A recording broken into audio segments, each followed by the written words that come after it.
Good evening to everyone. So in the previous session, we have studied about the what is Java.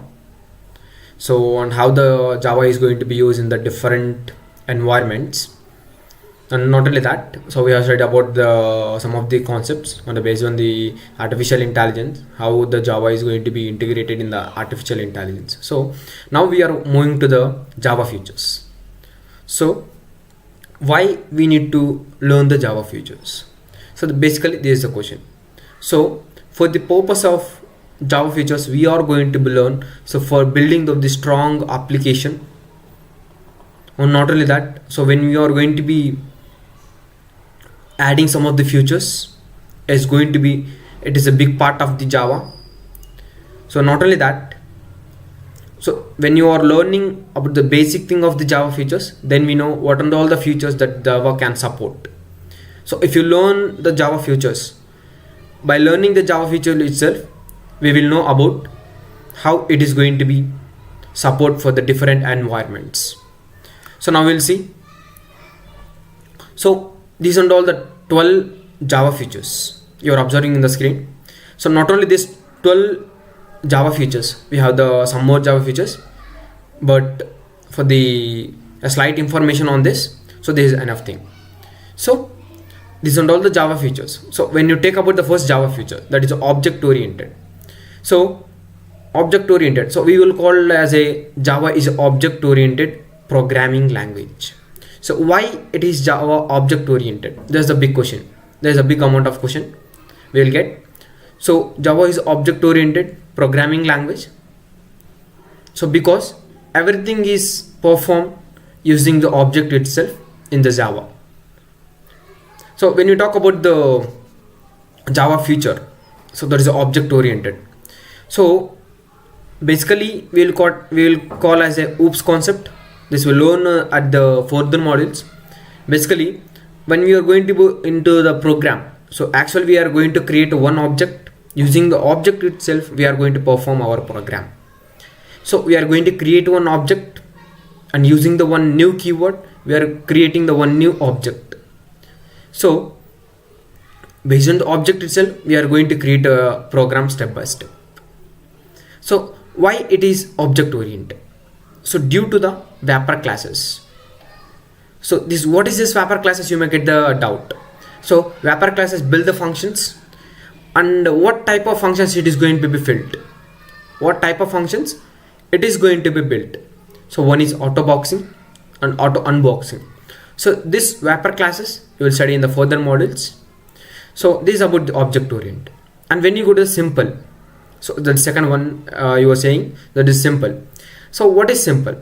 So Java is a simple programming language, easy to understand and easy way of writing the code.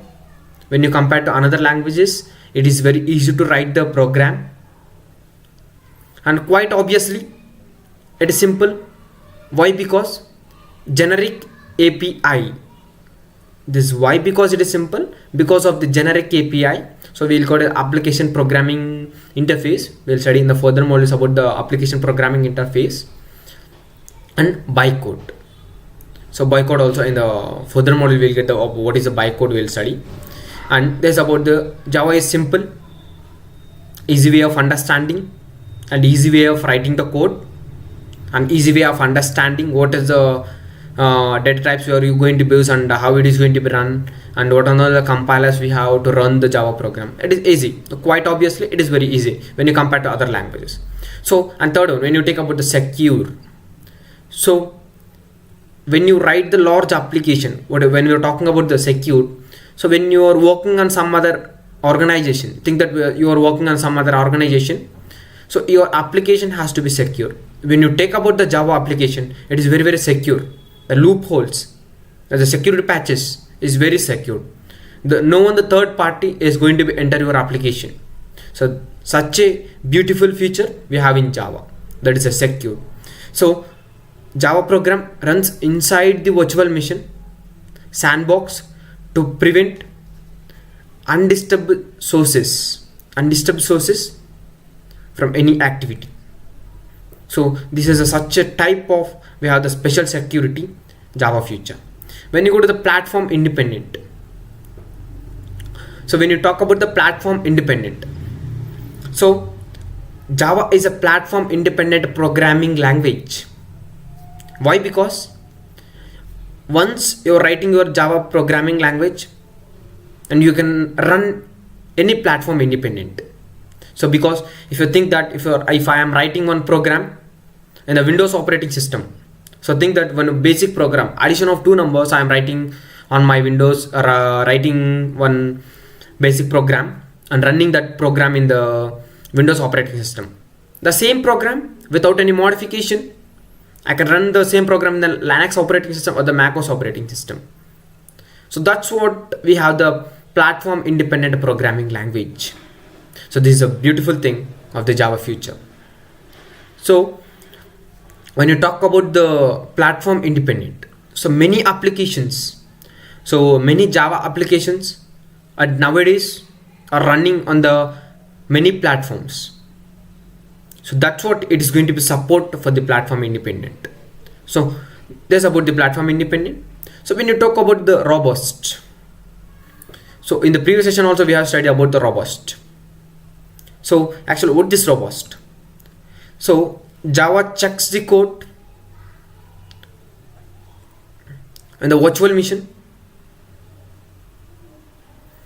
and it acts as a very secured and frameworks it is going to be done. And robust, so when you talk about the robust, we'll actually referring to the robotics. The Java is also going to be support for the robotics. So actually before in the before session we have studied so how it is going to be support for the robotics. For the training of the robotics, the Java is going to be support. So when you talk about the sixth one, that is a portable.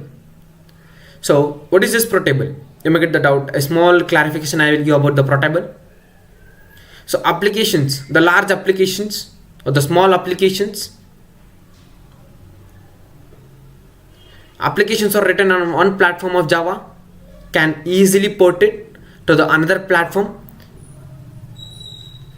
So it is a platform independent. So think that portable, the applications, when you have some of the bunch of applications or the couple of application, so automatically you are going to be ported another platform. As from the Linux to, you are going to move your applications to the macOS operating system for running of the sum.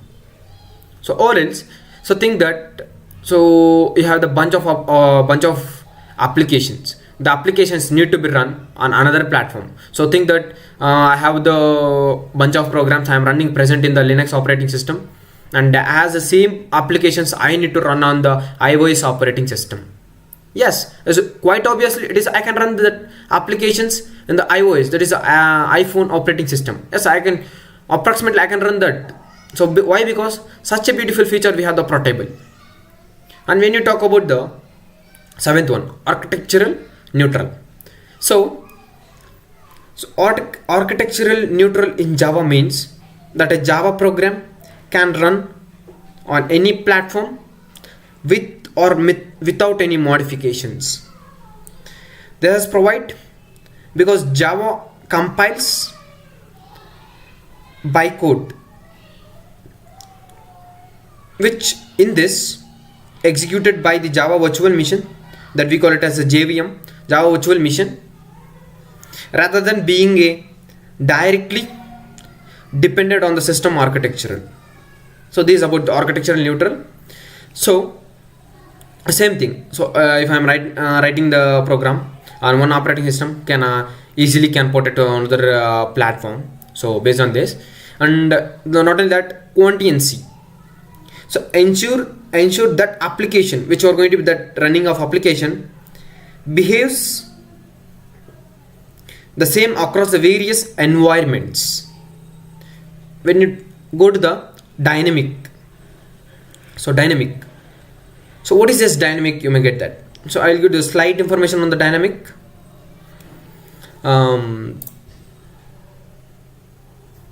So dynamic, so many objects are elemented at runtime execution. So many objects are elemented at runtime. For example, I can give the runtime polymorphism.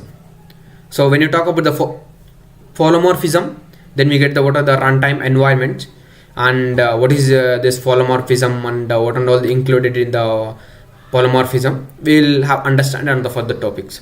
So when you go to the interpreter, so actually many people are saying that Java is an interpreter language.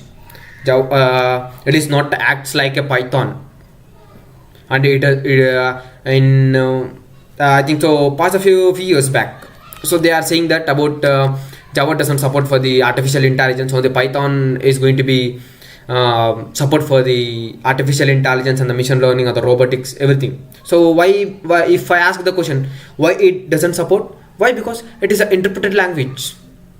So actually as an interpreted language, the Java can have the beautiful features. It can support for every organization and every environment and every application it is going to be give. So interpreter.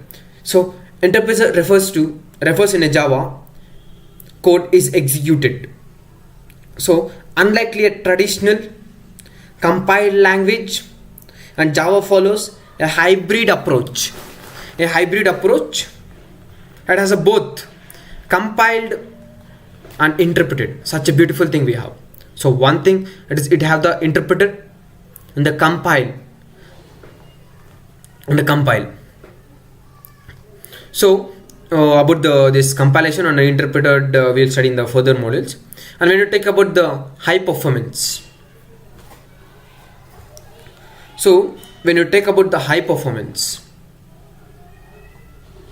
so when you are running your program, think that when about the high performance, so when you are running your Java program, so it gives a high performance. So when you are calculating with the units of the bar graph or the charts, so comparing with other languages, and how it is going to be give the high performance, and how can it give the high performance? So although Java is a interpreted language,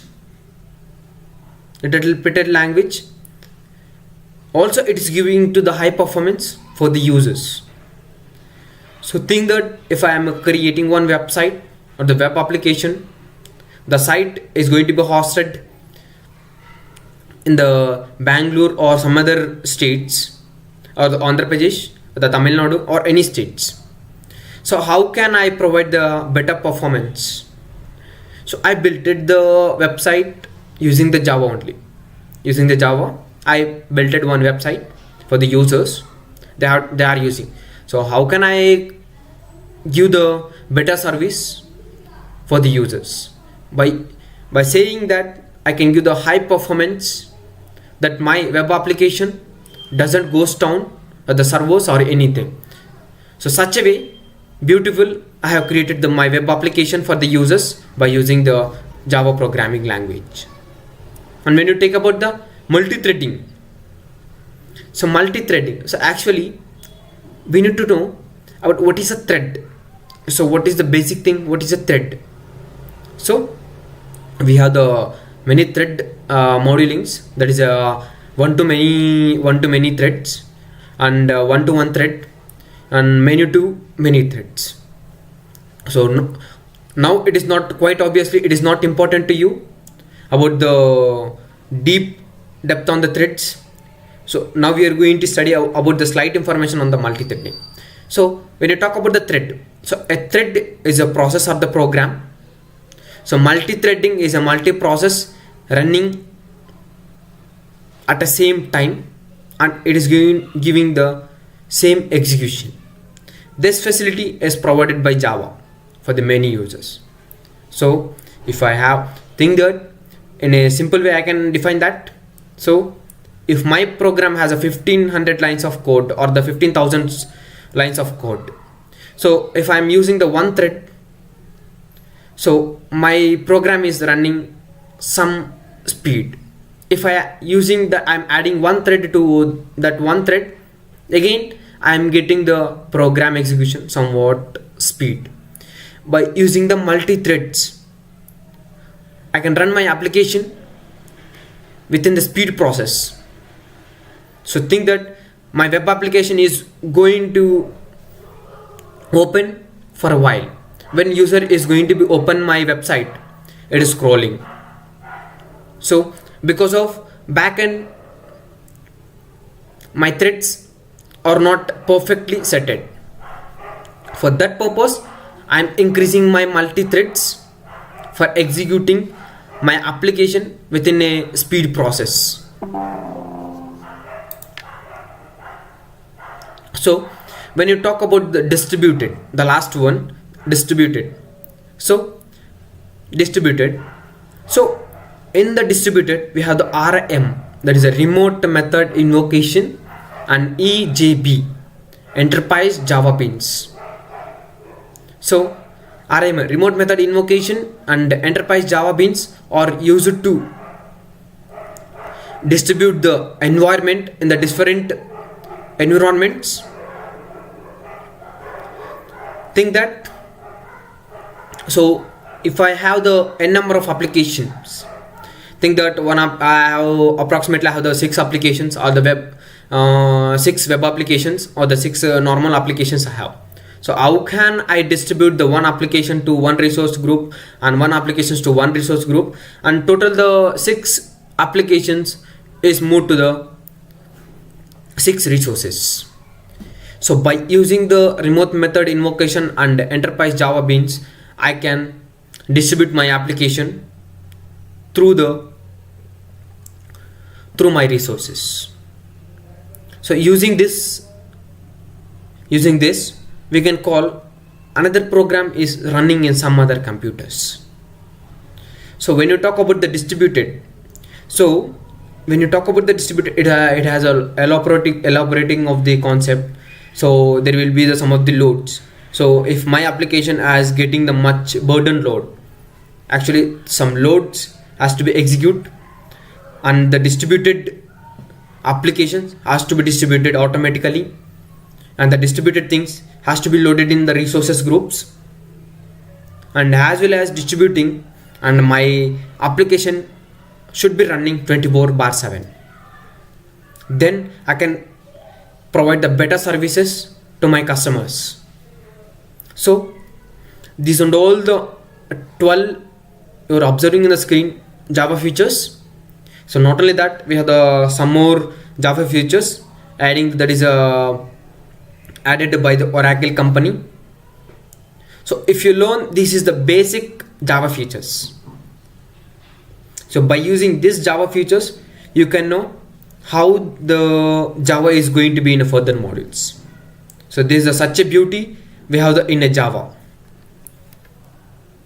So if you think this video is useful to you, so make one like and make the subscribe.